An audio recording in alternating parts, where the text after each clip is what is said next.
రాష్ట్ర వ్యాప్తంగా జరుగుతున్న ఉద్యమ కార్యక్రమాల్లో భాగంగా కోవూరు నియోజకవర్గంలో ఏదైతే నిరాహార దీక్ష కార్యక్రమాన్ని చేపట్టిన మాజీ మంత్రివర్యులు పెద్దలు ప్రసన్న కుమార్ రెడ్డి గారి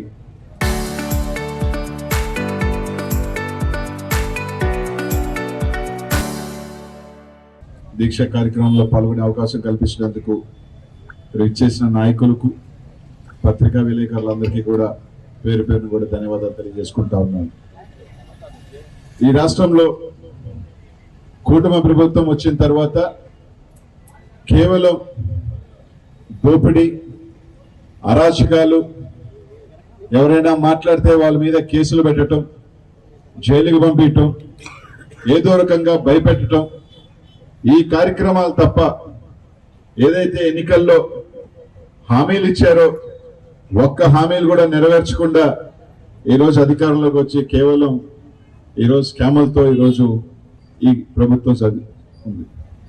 ఈరోజు నిజంగా భారతదేశం మొత్తం కూడా నీటు పేపర్ లీక్ అయితే ఈరోజు రాష్ట్రం అన్ని రాష్ట్రాల్లో కానీ ఢిల్లీలో కూడా భారతదేశం ఒక్కసారి ఉలిక్కిపడేలాగా జెన్జీ చేసిన ఉద్యమ కార్యక్రమానికి ఆఖరికి ఎడ్యుకేషన్ శాఖ మినిస్టర్నే ఈరోజు రిజైన్ చేయించే కార్యక్రమం ఈరోజు ఏమాత్రం చిత్తశుద్ధున్నా, ఏమాత్రం కనీసం ఏదైతే అనేక మంది బిడ్డలు సంవత్సరాల తరబడి చదువుకొని ఎగ్జామ్స్ కి ఇదే వస్తే ఈరోజు వాళ్ళు అనేక రకాల లొసుగులతో వాళ్ళకి నచ్చిన వాళ్ళకి డబ్బుల చేతులు మార్చి ఈరోజు డిఎస్సిలో వాళ్ళకి అవకాశాలు కల్పించడం నిజంగా ఈరోజు భారతదేశంలో చూస్తూ ఉన్నాం. ఈరోజు చంద్రబాబు నాయుడు గారు ఆయన కొడుక్కి ఉద్యోగం వస్తే చాలు, ఆయన కొడుకు ఒకడే ఈ రాష్ట్రం మొత్తంగా దోపిడీ చేసిన ఎటువంటి ఇది లేకుండా ఈరోజు నిరుద్యోగ భృతి ఉన్నాడు, 4,000 ఉన్నాడు. కనీసం 2 సంవత్సరాలు అవుతుంది. మనం చూసాం ఆయన సతీమణి భువనేశ్వరి గారు ఒక మాట అన్నారు, ఆయన చెప్పినయే చేయగలిగినయే చెప్తాడు, చంద్రబాబు నాయుడు గారి జీవితంలో అబద్ధమే చెప్పాడు. నిజంగానే అదే పెద్ద అబద్ధం అని చెప్పి తెలియజేస్తా ఉన్నాం.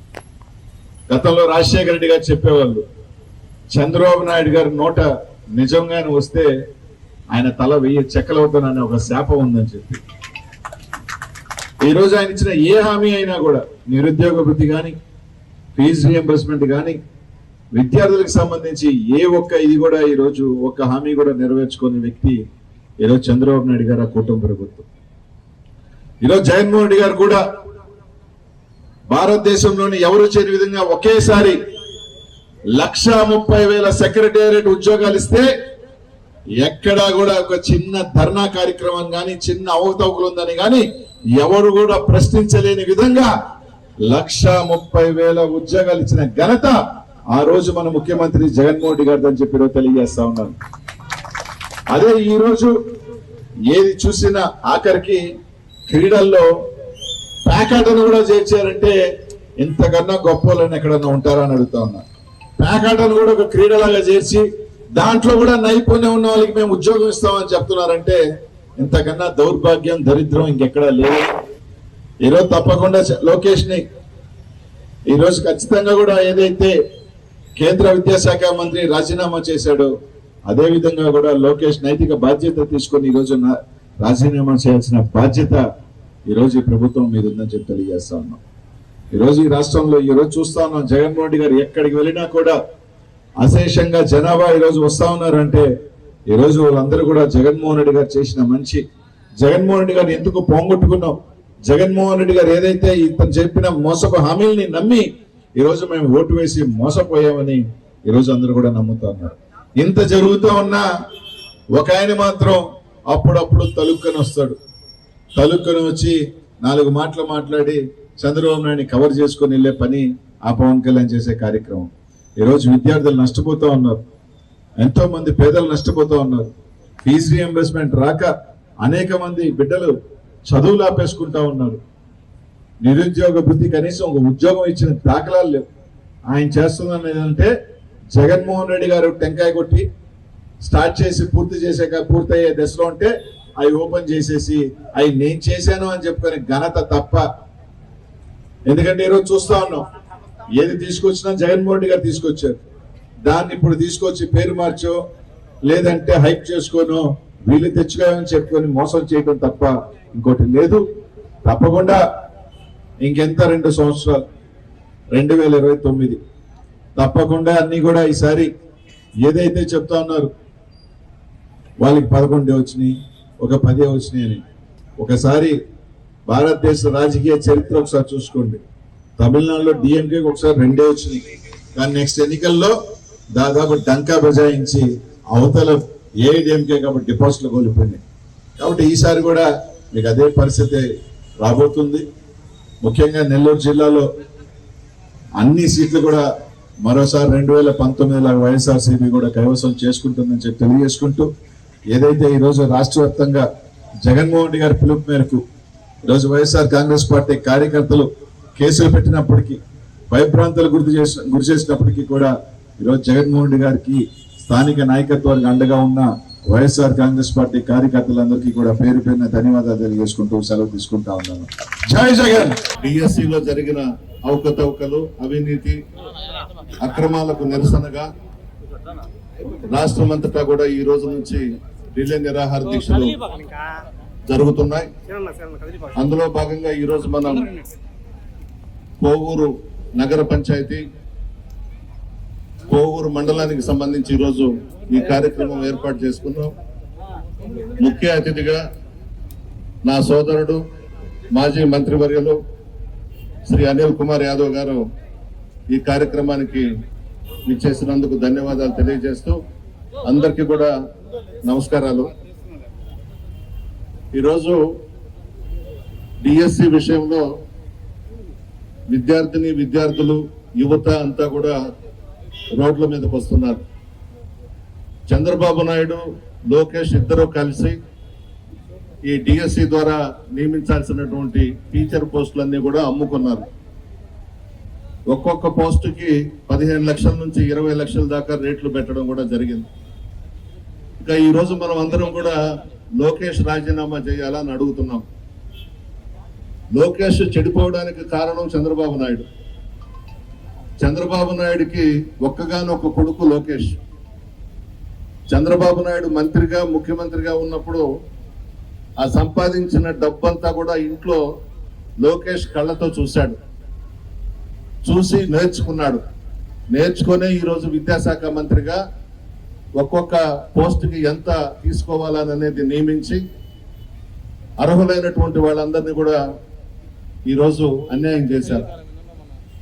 చంద్రబాబు నాయుడు ఆస్తి 2 ఎకరాలు వాళ్ళ తండ్రి గారు ఖర్జూరపు నాయుడు ఇచ్చింది. ఈరోజు 4 లక్షల కోట్లకి అధిపతి ఆయన. ఇవన్నీ చూసి లోకేష్ చంద్రబాబే సంపాదించాడు, నేను ఎందుకు సంపాదించకూడదని సంపాదన మీద పడిపోయాడు. ఏదేమైనా యువతకు, విద్యార్థులకు నేను పిలుపునిస్తున్నా. ఈ మధ్యన ఢిల్లీలో ఏ విధంగా అయితే చేసి కేంద్ర ప్రభుత్వం మెడలు వంచి విద్యాశాఖ మంత్రి చేత రాజీనామా చేయించారో అదే విధంగా మన రాష్ట్రంలో కూడా రోడ్ల మీదకు రావాలి, పోరాడాలి. ఈ ప్రభుత్వమే కొనసాగితే అందరికీ కూడా అన్యాయం జరుగుతుంది. ఈ కూటమి ప్రభుత్వంలో జరిగే అవినీతి, అక్రమాలను మనం పెద్ద ఎత్తున ప్రజల్లోకి తీసుకుపోవాల్సిన అవసరం ఉంది. ఏ ఒక్క హామీ కూడా నెరవేర్చలేదు.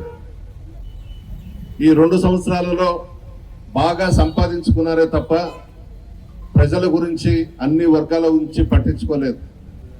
ఈరోజు యువత, విద్యార్థులందరూ రోడ్ల మీదకి వచ్చేసారు, అన్యాయం అయిపోయినారు, అమ్మేశారు పోస్టులన్నీ కూడా.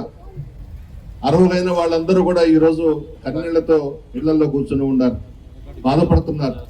చంద్రబాబు, లోకేష్ చేసిన పనికి సమర్థించుకుంటున్నారు సిగ్గు లేకుండా. మరలా చాలా జాగ్రత్తగా చేశాం, నిజాయితీగా చేశామని సమర్థించుకుంటున్నారు.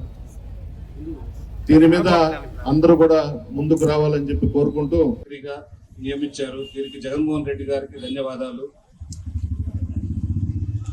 ఈరోజు ఈ దీక్షకి ఇంతమంది నిరుద్యోగులు, విద్యార్థులు, ఇంతమంది ప్రజలు హాజరవుతున్నారంటేనే ఈ ప్రభుత్వం ఎంత విఫలమైందో అర్థం అవుతుంది. ఎప్పుడూ కూడా జగన్మోహన్ రెడ్డి గారు ముఖ్యమంత్రి ఉన్నప్పుడు ఇలాంటి దీక్షలు, ధర్నాలు ఎప్పుడూ కూడా జరగలేదు. 2025లో జరిగిన డిఎస్సి అవకతవకలపై లోకేష్ గారు తక్షణమే రాజీనామా చేసి సిబిఐ ఎంక్వైరీ చేసి విచారణ జరిపించాలి. మన ఢిల్లీలో ఎలాగైతే నీట్ దానిపైన ఒక హై లెవెల్ కమిటీ వేసిందో సెంట్రల్ గవర్నమెంట్, అలానే ఇక్కడ కూడా ఒక కమిటీ వేసి ఒక గైడ్ లైన్స్ తీసుకొచ్చి మళ్ళీ ఎప్పుడూ కూడా ఇలాంటి తప్పులు జరగకుండా చూడాలి. నిరుద్యోగ వృత్తి ఎలక్షన్ మేనిఫెస్టోలో కూటమి మేనిఫెస్టోలో ప్రతి నిరుద్యోగికి ఉద్యోగం వచ్చినంత వరకు ప్రతి నెల 3,000 ఇస్తామన్నారు. ఇప్పటికి దాని గురించి ఎవరు ఆలోచించట్లేదు. సో ఇప్పటికి ప్రతి నెల 3,000 లెక్కన ఇప్పటికి చూసుకుంటే దాదాపు 75,000 బాకీ ఉంది ప్రతి నిరుద్యోగికి.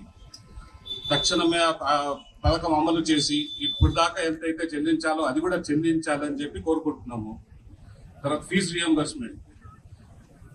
రియంబర్స్మెంట్ చెల్లించట్లేదు. చాలా కాలేజెస్ అన్ని కూడా నడపలేక కష్టాల్లో ఉంటున్నాయి. పిల్లలకి అర్థం కావట్లేదు ఏం చేయాలో అని. సో వెంటనే ఫీజు రియంబర్స్మెంట్స్ కూడా బకాయిలు ఎంత ఉన్నాయో అన్ని చెల్లించేసి మళ్ళీ ఎప్పుడు కూడా రాబోయే కాలంలో ఆపకుండా ఆన్ టైం చెల్లించాలని చెప్పి కోరుకుంటున్నాం.